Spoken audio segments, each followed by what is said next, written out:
Hello, how are you? Good. How are you? I'm great.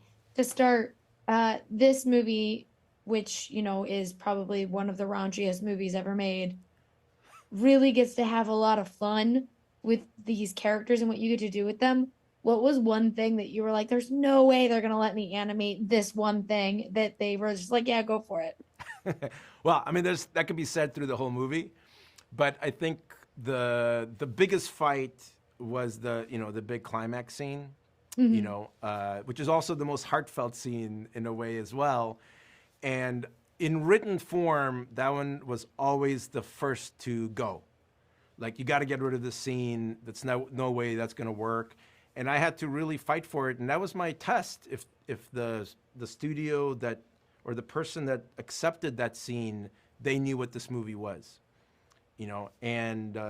and then when I storyboarded it, I envisioned it for 15 years before we made it, and it just kind of flowed out. And I think we always had funny conversations about, is it too many balls, too many buttholes, like what's the acceptable level, and so yeah, but they were, everyone was so supportive because we all knew we were making an R-rated movie, and we Hmm. knew that it has to be pushed. If we did it really soft, then I think it wouldn't be talked about. So you kind of got to push the levels sometimes when it's something brand new. Yeah, and all of these dogs weirdly fit their voice performers in some way or another. Um, was there any casting that altered? I know you talked a little bit at the Q&A about how Idris coming on changed a little bit of that design, but did you try and match the dogs and their personalities as much to the voice performers as you could, or did it just kind of like happen through happenstance that way? Well, the designs were done before, right? Because we knew who the personalities were, and Hmm. then once we got the voice actors, then we were able to really shift the expressions more so, not the look of the dog, but the expression and what expression they took to match the performance. So that definitely we had to find how they looked and how they talked and what expressions they made. Uh, yeah. Well, and I have to ask you because you're doing an adult animated thing for a generation of adults who grew up kind of watching your animations as kids, and now they get to have this as adults. But when we went to that dinner that Marshall did in New York, and I just started yelling at you as Dexter from Dexter's Laboratory because that's just what is in my brain. What for you is the most that people come up to you and just kind of word vomit in these instances now that you're doing press for Fix? Well, it's really funny you said that because just last night my wife and I were out at dinner, and I've got a little DD on the back of my phone, and we were at the counter and we put the phone down, and the bartender, maybe 30 years old or so, he goes, "Oh my God, Dee, like, do you have kids or something?" Like, and I go, "Well, I actually created it." And he's like, "Oh my God." And he pitches me the full one, like one of our little interstitials, word for word. It was the most surreal thing. And so, like I get Dexter a lot, part of the childhood. I think usually with artists, it's always Samurai Jack. Like, Hmm. like I get Samurai Jack inspired me to go into art and animation, which was, amazing. But yeah, and it was like this crazy, surreal experience that happened. And for last quick thing, is there a line that you hope someone yells at you from this movie when they get to see Fixed? Yeah. We want to suck your balls. Yell it out in the middle of public. That's right. Yeah. Yeah. Well, I can't wait for everyone to get to see Fixed. I think this movie is very, very funny. And thank you so much for talking with me today. I really appreciate Thank it. you. Good to see you. Thank you. Good to see you guys. Hi. Hey, how are you? We're doing great. So to start, I want to ask all of you, do you guys identify as dogs, or are there other animals that you actually are like, you know what? No, I'm a Komodo dragon or whatever animal it is. Wow. Yeah, I would feel like out of every dog, especially in this movie, I would be Bull. Just the sort of he's trying to find himself. He's got some big old dangly nuts. It looks like maybe there is some muscle under there, but he might, maybe doesn't take the best care of himself. Sure, he's hitting the gym, but he's not doing the diet part. Yeah, You know what I exactly. mean? Which is 80%. Yeah.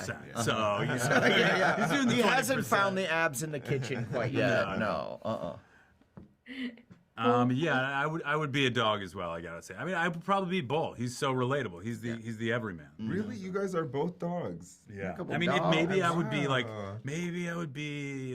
a bear, but they're too big and strong and too alpha for me. I would feel like I'm a California sun bear. I got the hairy little belly. Yeah, just going. I'm a little tinier than eating the other people's bears. picnics and Yeah, I'm kinda just just sort of like- rummaging around. Right. I always felt like a dolphin a little bit. Okay. Yeah. You know, I'm just kind of happy Yeah, I see that. swimming. You listen, dolphins rule. But River, I wanted to talk to you. Dolphins rule. All right. Dolphins rule. All right, interview over. Case Dolphins closed. The most fun part of this movie, because I do love when they all the dogs flock to that house and we get to just like watch kind of chaos unleash, as it were. How fun is it to be kind of a part of a movie like this where everyone's going to be talking about that sequence in particular?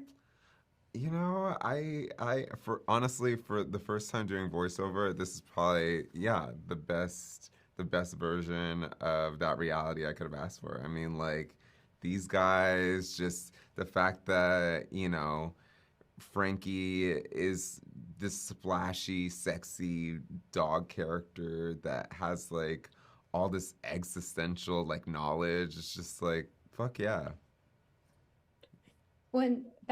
I want to know, in your contracts, is there a thing that you have to be a dog or be obsessed with cats or have something with animals in your roles now? Yeah. I only do dog or cat related roles. It has to be Great, tied that's- in somehow. Yeah.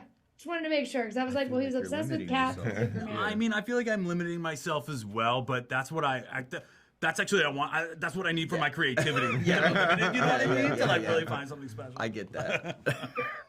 Well, and Adam, I've talked to you before about how like Adam in Workaholics was always me. I relate to your characters, and I do relate to Bull. But how is Really? it that you find these characters where you're like, yeah, he's just the weird guy who's trying his best, and like continue to kind of bring that character to life and I everything. feel you like do I'm in being film? typecast as the weird guy who's just trying to figure it out. I honestly do. Always trying to figure it Yeah, out. and just they're like, this guy does not have it figured out, but we feel within the confines of a movie or a TV show, he can get there. Yeah, if we write it all Yeah, out if we write the story for him, he could get there. Well, I wanted to ask all of you, first, I went into this movie and I was told it's raunchy, even raunchier than you are. And so I was like, well, that's going to set a weird bar for me. Going by yourself.